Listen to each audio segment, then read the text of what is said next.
Assalamualaikum warahmatullahi wabarakatuh. Nah, ketemu lagi dengan saya Tafrikan, yang tentunya di channel Indomebel, channel yang bergerak di bidang permebelan, furnitur minimalis dan ukiran.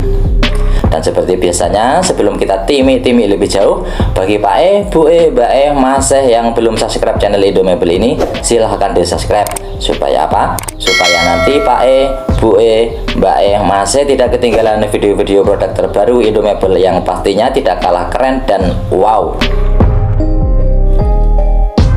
Teman-teman sahabat Indomebel sekalian, di review ini saya akan mulai dengan sedikit berbagi cerita bahwa kemarin ada beberapa calon customer yang belum tahu dan bertanya tentang finishing melamin doff dengan melamin gloss itu bagaimana dan seperti apa. Nah, secara singkat kemudian saya jelaskan, dan alhamdulillah akhirnya beliau jadi order yang pakai melamin gloss karena saya suka yang glowing-glowing tuturnya. Sahabat Indomebel sekalian, di review gebyok pintu ukiran gunung atau wayang ini nanti saya akan membahas tentang mengenal perbedaan antara finishing melamin doff dengan melamin gloss. Nah, seperti apa perbedaannya? Pantengin terus dan simak sampai habis, karena sebelum ke titik poin saya akan mengorek-ngorek beberapa speknya terlebih dahulu. Sahabat Indomebel sekalian, gebyok pintu ukiran Jepara yang terbuat dari bahan kayu jati ini berukuran lebar 3 meter dan tinggi 2,70 meter. Dan untuk sampar yang atas memang sengaja tidak saya pasang karena yang lumayan berat. Kalau modelnya sama seperti yang sampar bagian bawah. Dan ketebalan sokok atau tiangnya ini standar 14 cm x 12 cm ya teman-teman. Kemudian pintunya ini menggunakan ukiran relief gunung atau wayang clear, sehingga gebyok 3 meter ini terkesan lebih gagah dan keren dan terlaris.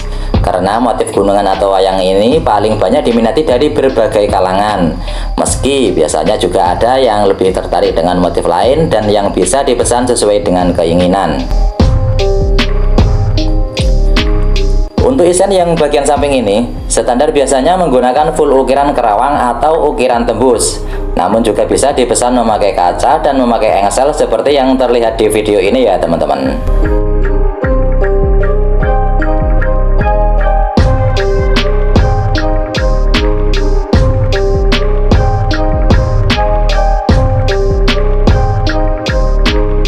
Kemudian untuk finishingnya ini natural yang dilapisi dengan melamin doff, yang membuat tampilan pada gebyok ukir ini jadi lebih kalem dan terkesan klasik. Ditambah lagi dengan kombinasi sedikit luster atau warna hitam di bagian-bagian ukiran, sehingga membuat ukiran-ukirannya lebih tampak hidup. Baik teman-teman, lanjut ke titik poinnya, yaitu mengenal tentang perbedaan antara finishing melamin doff dengan finishing melamin gloss. Nah, seperti apa tayangannya? Ini dia.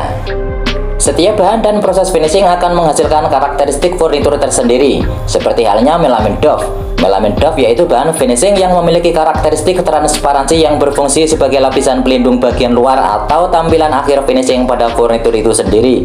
Bisa dikatakan bahwa melamin doff merupakan lapisan pelindung dengan sentuhan efek yang tenang dengan tampilan gaya bernuansa klasik yang memberikan kesan lebih alami dan berkualitas tinggi. Tak ayal jika banyak orang dari berbagai kalangan sangat meminatinya. Adapun melamin gloss yaitu memiliki fungsi dan karakteristik transparansi yang sama-sama sebagai lapisan pelindung yang keras untuk bagian luar atau tampilan akhir finishing. Tak hanya itu, dengan lapisan melamin gloss hasil finishing jadi berkilau dan mengkilap. Dengan tampilan glowing dan memberi kesan mewah, juga bisa memantulkan cahaya di permukaannya. Tak heran jika banyak orang mulai dari kalangan bawah sampai kalangan atas sangat menyukainya. Nah, itulah sedikit ulasan perbedaan antara melamin doff dengan melamin gloss pada gebyok pintu ukir versi Indomebel. Kalau Pak E, Bu E, Mbak E, Mas E sekalian sudah paham dengan perbedaannya atau minat yang mentahan, tunggu apa lagi? Langsung saja hubungi ke nomor WA 082 135 130 197 untuk berkonsultasi terlebih dahulu. Tak usah ragu dan tak usah khawatir, karena Indomebel selalu melangkah bersama dalam mengerjakan produk-produk furnitur mentah maupun finishing dengan berdasarkan kemampuan dan keahlian di bidangnya masing-masing. Dan Indomebel juga selalu menjaga amanah supaya customer tetap nyaman dan puas dalam belanja furnitur online di Indomebel. Pak E, Bu E, Mbak E, Mas E sekalian dimanapun Anda berada. Akhirnya sampai di sini dulu review dan beberapa ulasan tentang perbedaan melamin doff dengan melamin gloss pada gebyok pintu ukir yang bisa saya tayangkan. Mudah-mudahan dengan review ini bisa bermanfaat untuk kita semua. Amin ya robbal alamin. Sampai jumpa di season berikutnya. Salam sehat, salam damai, salam Indomable. Wassalamualaikum warahmatullahi wabarakatuh.